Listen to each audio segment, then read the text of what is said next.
Atas nama siapa? 5. Umurnya berapa ya, Mbak? 17 tahun. Alamatnya di mana ya? Mas. Ini ada keluhan apa, Mbak? Ini Mbak demam sama batuk udah seminggu. Tadi suhunya berapa, Mbak? 38 derajat. Oke, tunggu antrian di sana. Makasih, Mbak. Ya.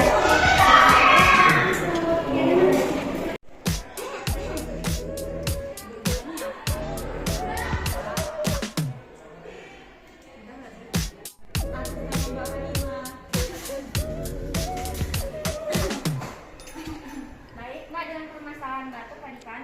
Jadi di sini saya akan menjelaskan bagaimana tata cara yang benar saat kita mengalami batuk. Yang pertama, Mbak bisa menutup mulut dengan cara menggunakan lengan di bagian dalam seperti ini. Bisa dicontohkan? Nah, benar, agar bakterinya tidak menyebar ke orang lain. Lalu selanjutnya bisa menggunakan tisu dengan kedua tangan seperti ini. Jadi bisa Mbak contohkan. Jika batuk ditutup menggunakan tisu. Lalu tisunya segera dibuang ke tong sampah. Setelah membuangnya, kita membuang tisunya ke tong sampah. Jadi selanjutnya adalah mencuci tangan dengan menggunakan benar. Di sini saya akan mencontohkan kepada Ibu ya. Pertama, ratakan sabun yang menggosokkan pada kedua telapak tangan.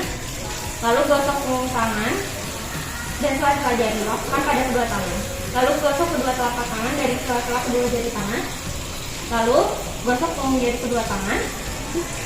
Lalu gosok ibu jari kiri dan diputar. Lalu lakukan juga pada tangan satunya lagi. Lalu gosok ujung kuku seperti ini. Belas. Bisa Ibu tunjukkan langsung.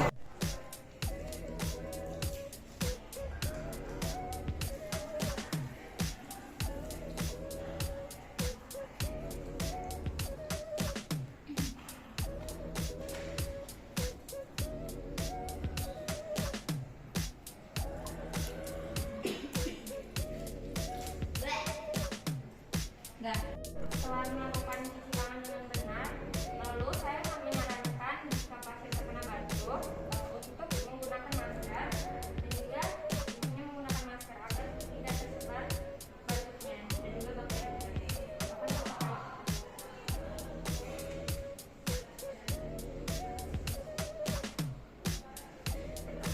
Baik Bu, untuk pemeriksaan selanjutnya untuk mengetahui gejala dan penyakit apa yang sedang menyerang Mbaknya, saya sarankan untuk melakukan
Petugas yang ditugaskan di ruang isolasi atau kohort tidak boleh memberikan pelayanan kepada pasien di ruangan lainnya.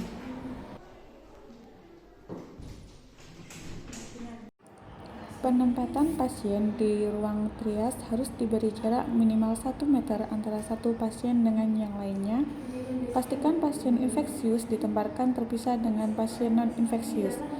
Penempatan pasien disesuaikan dengan pola transmisi infeksi penyakit pasien berdasarkan kontak droplet airborne, sebaiknya di ruang tersendiri.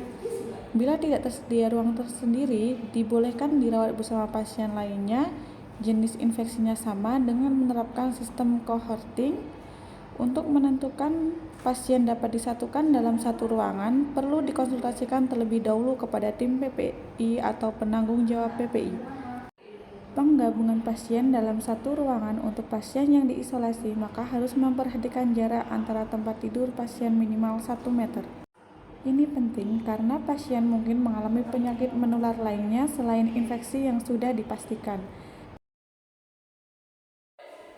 Jumlah orang yang diizinkan untuk memasuki tempat ruang isolasi atau kohort harus dibatasi seminimal mungkin. Mobilisasi pasien infeksius yang jenis transmisinya melalui udara agar dibatasi di lingkungan fasilitas pelayanan kesehatan untuk menghindari terjadinya transmisi penyakit yang tidak perlu kepada yang lain. Hindari penggunaan peralatan yang sama untuk beberapa pasien, tapi bila tidak dapat dihindarkan, pastikan bahwa peralatan yang digunakan kembali didesinfeksi dengan benar sebelum digunakan pada pasien lainnya. Ruang pemeriksaan yang digunakan untuk memeriksa pasien harus berventilisasi baik dengan sirkulasi udara minimal 12 AHC atau air change horn atau pertukaran udara per jam.